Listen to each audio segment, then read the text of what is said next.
আজকে কুমারঘাট মহকুমারের অধীন এবং পেচারথল থানার এলাকার মধ্যে পড়ে।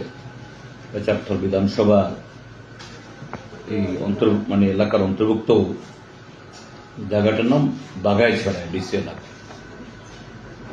প্রায় ১.৫ মাস আগে থেকে আমাদের একটা প্রোগ্রাম সেখানে ঠিক হয়েছে।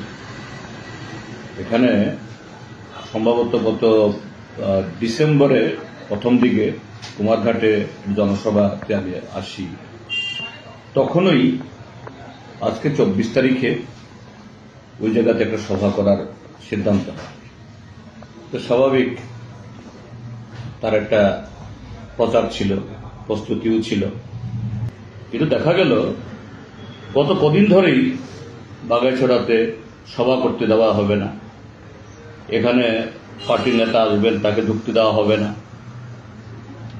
আমাদের কমরেডরা শুরুতে ভেবেছিলেন এটা বোধহয় এমনিতেই হাওয়াতে কিছু কথা ভাসিয়ে দিচ্ছেন যাতে আমরা একটু ঘাবড়ে যাই বা আমাদের লোকজন না আসে। কিন্তু সত্যই দেখা গেল আজকে পেচারথল এই বাজার দিয়ে যে যাওয়ার রাস্তা, এই ১৬ নালা, ওইখানে সকাল ৯টা থেকে বসিয়ে দিল লোক। তারপর ওদিকে মাছ মারার দিকে আরো একটা কোন জায়গায় যাবে। তো সকাল থেকে আমি যখন আগরতলা থেকে রওনা হই আমি শুনছিলাম এরকম অবস্থা, মিটিং কিভাবে যে করা, মিটিং বাতিল করার কথা কেউ বলেননি। আমি বললাম যে আমরা করবই মিটিং, এটা আমাদের অধিকার, পুলিশকে জানান আপনারা। পুলিশও যথারীতি অবগত, কিন্তু দলদাস পুলিশ এবং বিশেষ করে এই পেচারথল থানার ওসি গত ৩ বছর ধরে নাকি সেখানে আছেন এবং তার হাতে এর আগেও আমার ২টি প্রোগ্রাম এরকমভাবে আক্রান্ত হয়েছে। সেরকম কার্যকরী করে ব্যবস্থা নিচ্ছেন না। অগত্যা কি করব, আমি ইচ্ছে করলে পেচারথল বাজার দিয়েও যেতে পারতাম বা মাছ মারা দিয়ে, কিন্তু অযথা কিছু নিরীহ লোককে সেখানে বসিয়ে রেখেছে। এদের সাথে অযাচিত কিছু হতে পারে, আনটুয়ার্ডস, এটা অ্যাভয়েড করাই ভালো।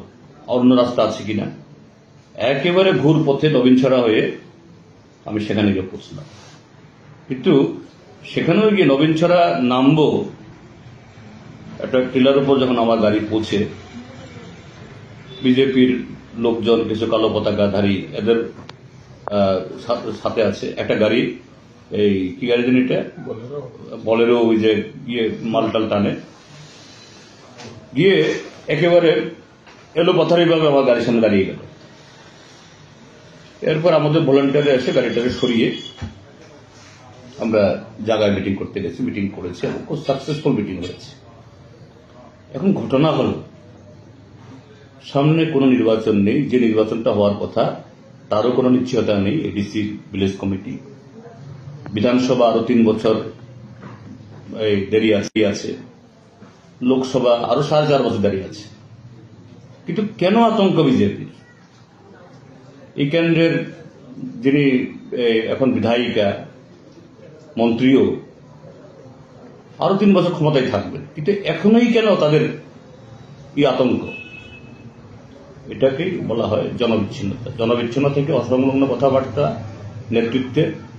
ওদিকে আমাদের আগরতলাতে ২৯ তারিখে জনসভা হবে, ১ মাস আগে থেকে মার্চেও মাঠ দিচ্ছে না, নামকে বাস্তে সরকারি একটা কর্মসূচি করে সেখানে মাঠ আটকে দিচ্ছে।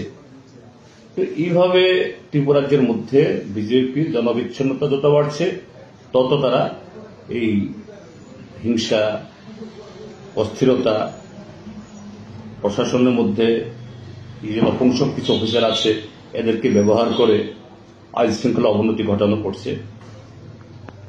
আমরা যতটুকু সম্ভব এগুলাকে এড়িয়ে শান্তিপূর্ণভাবে জনগণের কাছে আমাদের বক্তব্য তুলে ধরার চেষ্টা করেছি এবং আজকে আমরা করেছি এবং দারুণ সভা হয়েছে, দারুণ। বাগাইছড়ির সাধারণ মানুষকে আমি কুর্নিশ জানাবো যে বিজেপির এই রক্তচক্ষুকে উপেক্ষা করে সেখানে যেরকম নারী পুরুষ এসছে, এটাই হলো আজকের ত্রিপুরাজ্যের বাস্তবতা। সর্বত্রই বাগাইছড়ের মতো মানুষ ফুসছে এবং আগামী দিন এটা একটা দাবানলে তৈরি হবে, তারই আভাস আজকে দেখা গেছে।